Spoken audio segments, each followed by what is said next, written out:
Selamat malam untuk kita semuanya.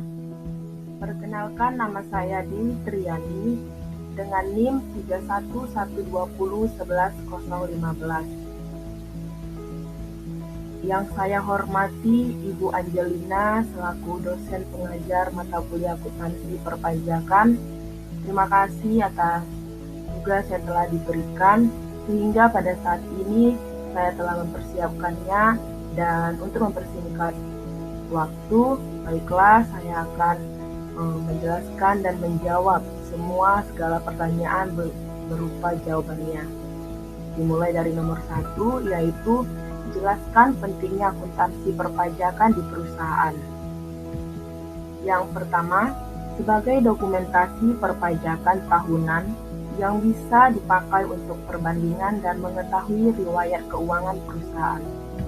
Yang kedua, sebagai laporan keuangan resmi yang bisa kita paparkan saat ingin mendapatkan investor atau kegiatan publikasi lainnya. Yang ketiga, sebagai bahan analis untuk mengetahui besar pajak yang harus dibayar perusahaan atau lembaga keuangan di masa yang akan datang. Dan yang keempat, sebagai strategi menganalisa pajak dan perencanaannya di masa yang akan datang. Selanjutnya, nomor 2, yaitu jelaskan minimal 3 perbedaan akuntansi komersial dan akuntansi perpajakan. Yang pertama, akuntansi komersial. Dari sisi pengguna laporan keuangan, keduanya berbeda. Pengguna laporan keuangan komersial atau umum ialah kreditur, para pemegang saham, karyawan perusahaan, pemerintah, manajemen, serta masyarakat pada umumnya. Sedangkan akuntansi pajak, sementara pengguna laporan keuangan akuntansi pajak ialah Fiskus. Yang kedua, akuntansi komersial, informasinya pada laporan keuangan umum bersifat umum dan dapat digunakan untuk siapa saja. Sedangkan akuntansi pajak, laporan keuangan pajak sifatnya sangat rahasia, hanya untuk manajemen dan Fiskus. Yang ketiga, akuntansi komersial memiliki pedoman penyusunan dan penyajian akuntansi umum penggunaan PSAK, sedangkan akuntansi pajak, sementara akuntansi pajak menggunakan undang-undang perpajakan. Baiklah, nomor 3, pembukuan sesuai aturan di Indonesia harus disusun dalam bahasa Indonesia atau bahasa asing yang diizinkan oleh Menteri Keuangan. Jelaskan mengapa pemerintah memberikan izin menggunakan bahasa asing untuk jenis perusahaan tertentu. Jawabannya yaitu wajib pajak dalam rangka penanaman modal asing yang beroperasi berdasarkan ketentuan peraturan perundang-undangan penanaman modal asing. Yang kedua, wajib pajak dalam rangka kontrak karya yang beroperasi berdasarkan kontrak dengan pemerintah Republik Indonesia. Yang ketiga, wajib pajak kontraktor kontrak kerja sama yang beroperasi berdasarkan ketentuan peraturan perundang-undangan pertambangan minyak dan gas bumi.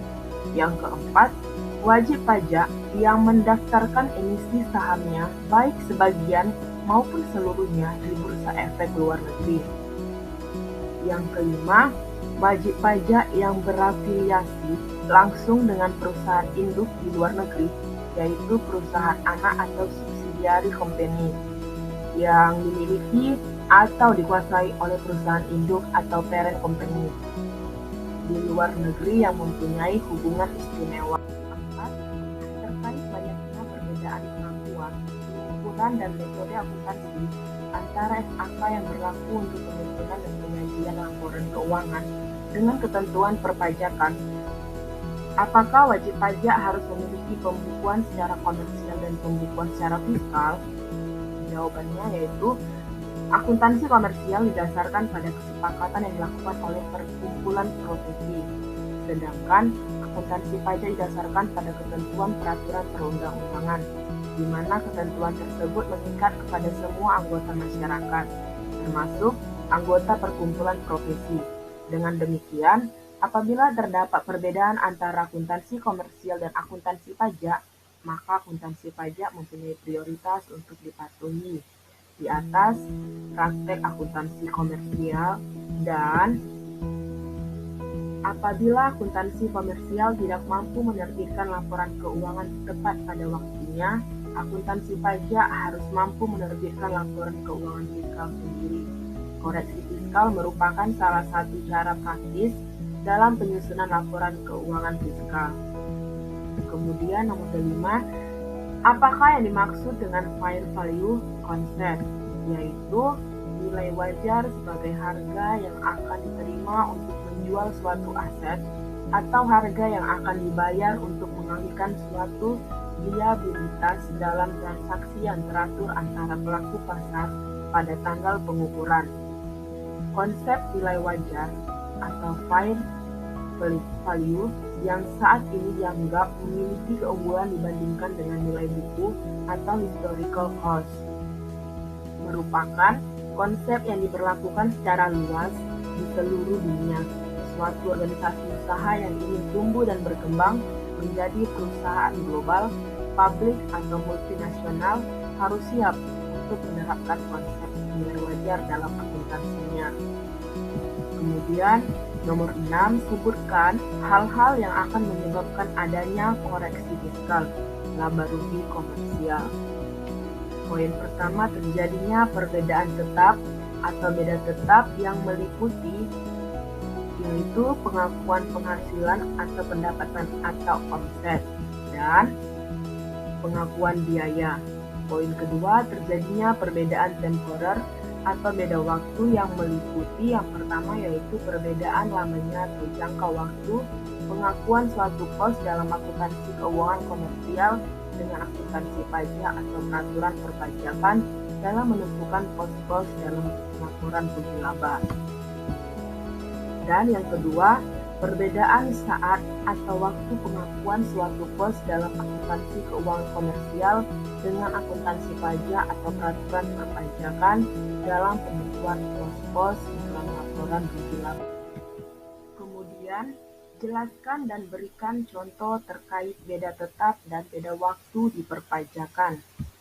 Jawabannya yang pertama adalah beda tetap, yaitu merupakan perbedaan pengakuan baik penghasilan maupun biaya antara akuntansi komersial dengan ketentuan Undang-Undang Pajak Penghasilan atau PPh yang sifatnya permanen. Artinya, koreksi fiskal yang dilakukan tidak akan diperhitungkan dengan laba kena pajak.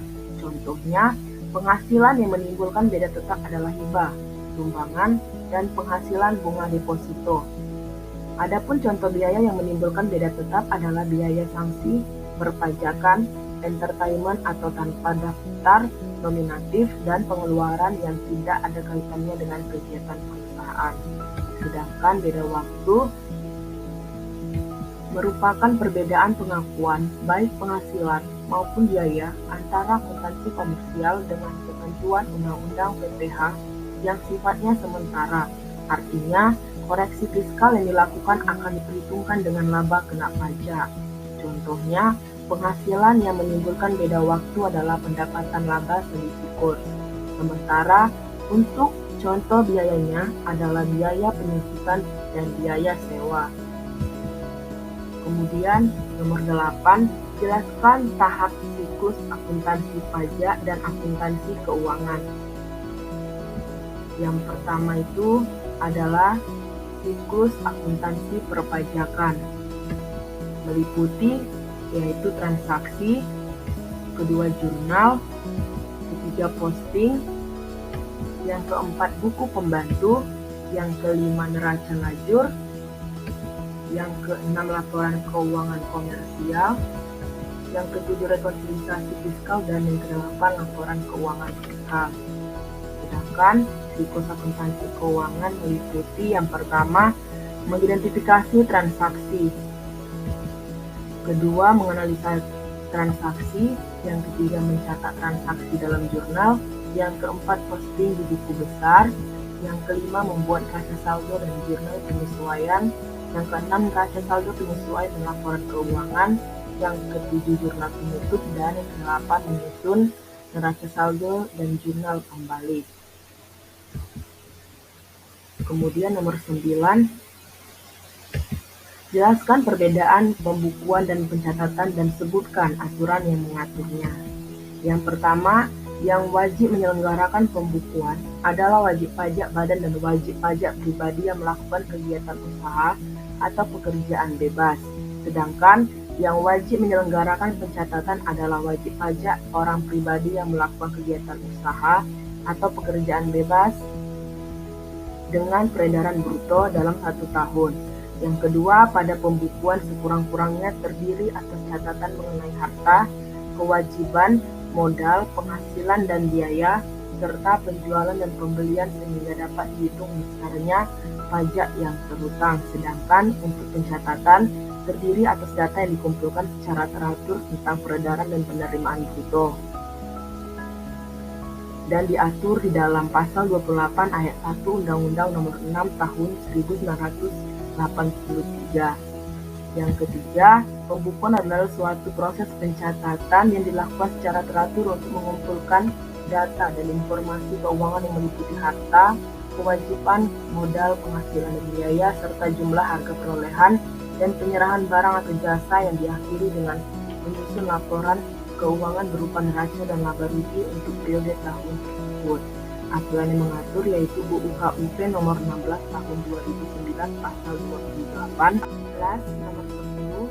Apa yang dimaksud dengan PPh terhutang dan beban pajak penghasilan? PPh terhutang adalah pajak terhutang yang dihitung dari penghasilan kena pajak, dan beban pajak atau penghasilan pajak yaitu jumlah agregat pajak ini dan pajak tangguhan yang diperhitungkan dalam perhitungan laba rugi akuntansi pada satu periode berjalan sebagai beban atau penghasilan. Demikian teman-teman hasil dari video tugas yang telah saya kerjakan. Untuk mengakhiri, saya ucapkan terima kasih.